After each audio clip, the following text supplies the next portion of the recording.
কি কষ্ট রে, সারাদিন বসের প্যারা, ভালো লাগে না চাকরি। আচ্ছা শুভ্রা, একটা কাজ করো তো, এক কাপ চা আনো তোমার জন্য, আমার মাথা ব্যথা করতেছে। নিজের চাটা নিজে করে খাও, আমি কোনো চাটা করতে পারবো না। আচ্ছা শুভ্রা, তুমি এমন কেন বলতেছো? আমি তো সামান্য চাই চেয়েছি তোমার কাছে, তাই না? আচ্ছা তোমার সমস্যাটা কি? প্রত্যেকটা দিন বাসায় এসে তোমাকে কাহিনী করতে হবে? এই তুমি কি বিয়ে করে দাসী বানিয়ে এনেছো? হ্যাঁ, যে সারাদিন তোমার এটা চাই ওটা চাই, যখন যেটা বলবে তখন সেটা বানিয়ে তোমার মুখের সামনে ধরবো? এতই যদি খেতে মন চায় নিজেরটা নিজে বানিয়ে খাও, আমি তোমার চাপো না, ঠিক আছে? যে তোমাকে যখন যেটা বলবে তখন সেটা বানিয়ে এনে খাওয়াবো।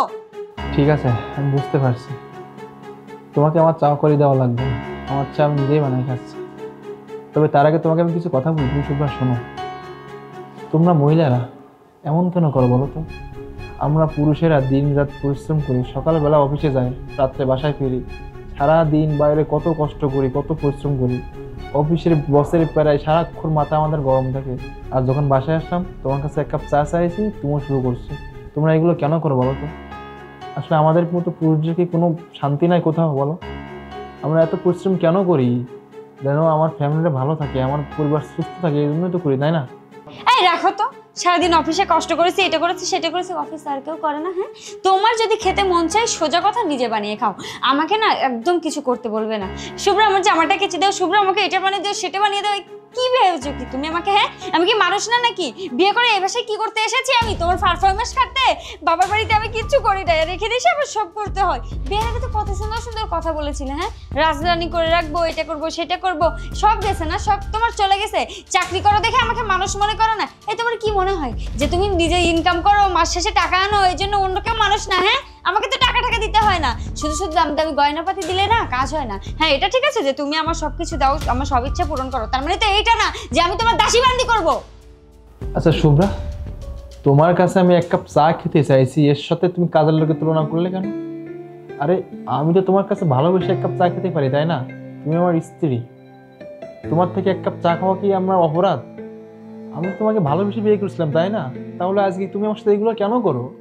তুমি সবসময় আমার সাথে খারাপ ব্যবহার করো, খিটমিট ব্যবহার করো, আমার তো এগুলো ভালো লাগে না। আমি তোমার থেকে তো এটা কখনো আশা করি নাই। আরে তুমি জানোই তো যে আমরা সম্পর্ক করে বিয়ে করছিলাম, তাই না? তাহলে আজকে কেন এরকম করো আমার সাথে? আমি কিচ্ছু বুঝতে চাই না, আমি কিছু বুঝিও না, বুঝতেও চাই না, বুঝেছো? আচ্ছা, আজ অবধি আমি কখনো কি তোমার সাথে এরকম খারাপ ব্যবহার করেছি বলো? যদি খারাপ ব্যবহার নাই করে থাকি তাহলে তুমি কেন আমার সাথে এগুলো করো? তুমি আমার সাথে একটু সম্মান দিয়ে কথা বলতে পারো না? আমাকে একটু ভালোবেসে কথা বলতে পারো না? তোমার থেকে কি আমি এটা আশা করিনি বলো? আমি সবসময় চেষ্টা করি তুমি কি করলে ভালো থাকবা, কি করলে তুমি খুশি থাকবা, তা নয় তুমি সবসময় আমাকে আঘাত দিয়ে কথা বলো। এগুলো কেন করো? আমি তোমার থেকে এগুলো কখনো আশা করিনি শুভ্রা।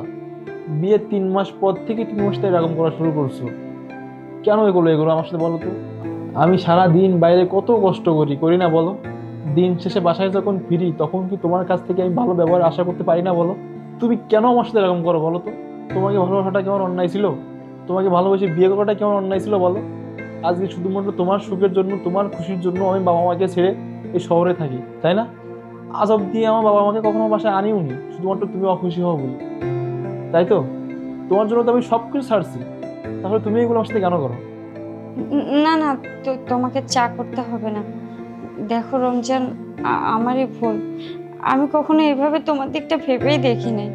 আমার স্ত্রী হিসেবে যে একটা দায়িত্ব কর্তব্য আছে, এই বিষয়টা আমি কখনো মাথাতেই আনি নাই। প্লিজ তুমি আমার উপরে রাগ করো না। আমি তোমার কি কি লাগবে বলো? চা, চায়ের সাথে আর কি খাবে তুমি আমাকে বলো, আমি তোমাকে করে দিচ্ছি। আরে ঠিক আছে, ক্ষমা চাওয়ার কিছু নাই। আসলে আমি তোমাকে এটাই বোঝাতে চাইছিলাম যে তুমি যেটা করছো সেটা ঠিক না, সেটা অন্যায়। আমি তোমার স্বামী, আমার প্রতি তোমার কিছু দায়িত্ব কর্তব্য আছে যেগুলো তুমি মেনটেন করতে না।